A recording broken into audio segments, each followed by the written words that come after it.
நம்மோடு தொலைபேசி வாயிலாக இணைந்திருக்கிறார் மூத்த பத்திரிகையாளர் திரு பிரியன் அவர்கள். சார் வணக்கம். முகுந்தனுடைய இளைஞரணி தலைவர் நியமனம் தான் இந்த சர்ச்சைகளை பொதுவெளிக்கு கொண்டு வந்தது. இந்நிலையில முகுந்தன் தன்னுடைய ராஜினாமா கடிதத்தை டாக்டர் அன்புமணி ராமதாஸுக்கு அனுப்பியிருக்கிறார். அவர்தான் கட்சியினுடைய எதிர்காலம் அப்படின்னு அந்த கடிதத்தில் குறிப்பிட்டிருக்கிறார். எப்படி புரிஞ்சுக்கலாம்? அடிப்படையில் பாத்தீங்கன்னா இந்த டாக்டர் ராமதாஸ் அவர்களுக்கும் அன்புமணி அவர்களுக்கும் ஏற்பட்டிருக்கிற அந்த உரசல் என்பது அவர்கள் குடும்பத்திலிருந்து ஒருத்தர் அப்பாயின்ட் பண்றது தொடர்பாக ஏற்பட்ட ஒரு விஷயம். ஆனால் இன்னைக்கு டாக்டர் ராமதாஸ் வேறு பல காரணங்களை அடுக்கியிருக்காரு.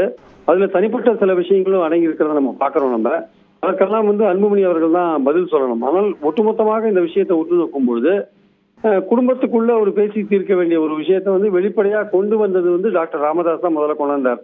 அவர் தான் முகுந்தன் அப்பாயின்மெண்ட்டை வெளிப்படையா அனௌன்ஸ் பண்ணார்.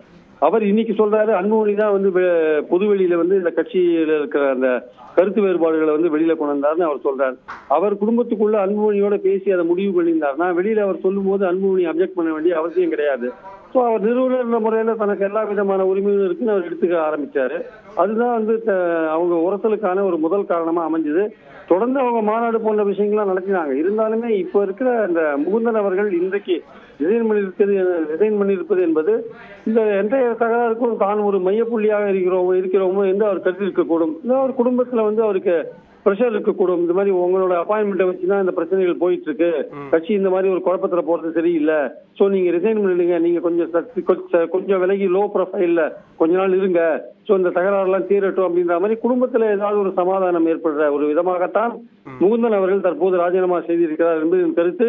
இதோட பாமகவோட பலத்தையும், இதோட பாமக அதிமுகவோட ஈக்குவேஷனையும், இதோட பாஜகவுக்கும் பாமகவுக்குள்ள ஈக்குவேஷனையும் சம்பந்தப்படுத்தி ஓட்டு விகிதம் இதெல்லாம் பேசுறதுல எந்த விதமான அடிப்படையும் கிடையாது. இது முழுக்க குடும்பம் சம்பந்தப்பட்ட ஒரு பிரச்சனை என்று நான் பார்க்கிறேன். இதுல அன்புமணி ராமதாசனுடைய முடிவு என்ன அப்படிங்கிறது தான் ரொம்ப முக்கியமான ஒரு கேள்வியா இருக்கு.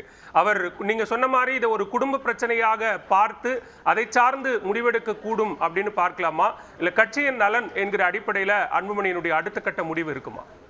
இல்ல, அடிப்படையான ஒரு விஷயம் என்னன்னா கட்சி பெரும்பகுதி அன்புமணி பின்னாடி தான் இருக்கு. அதுதான் இன்னைக்கு டாக்டர் ராமதாஸோட அந்த எரிச்சம், கோபம் அவருடைய இதுக்கு காரணம், பொறுமலுக்கு காரணம் அதுதான் ஆக்சுவலா.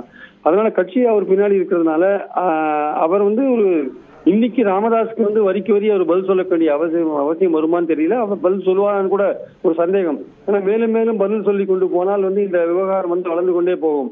அதற்கு முற்றுப்புள்ளி வைக்கும் விதமாகத்தான் முகுந்தன் இப்ப ரிசைன் பண்ணியிருக்காரு. சோ இது ஒரு இண்டிகேஷன்.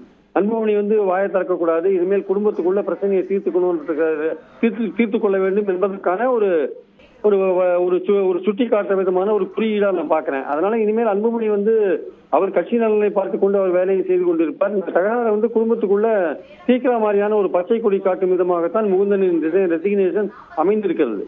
மிக்க நன்றி திரு பிரியன். இணைப்பில் கருத்துக்களை பகிர்ந்து கொண்டமைக்கு நன்றி. பாமக நிறுவனர் டாக்டர் ராமதாஸ் மற்றும் தலைவர் டாக்டர் அன்புமணி ராமதாஸ் இடையில் வெடித்திருக்கக்கூடிய இந்த மோதல் என்பது தற்போது இளைஞரணி தலைவர் முகுந்தனினுடைய ராஜினாமாவில் நின்றிருக்கிறது. இன்றைய செய்தியாளர் சந்திப்பில் ராமதாஸ் பேசிய கருத்துக்கள் என்பது மிகவும் வீரியம் வாய்ந்தவையாக இருக்கிறது. தொடர்பான தொடர் நேரலையை பார்க்க இருக்கிறோம். ஒரு சிறிய இடைவேளைக்கு பிறகு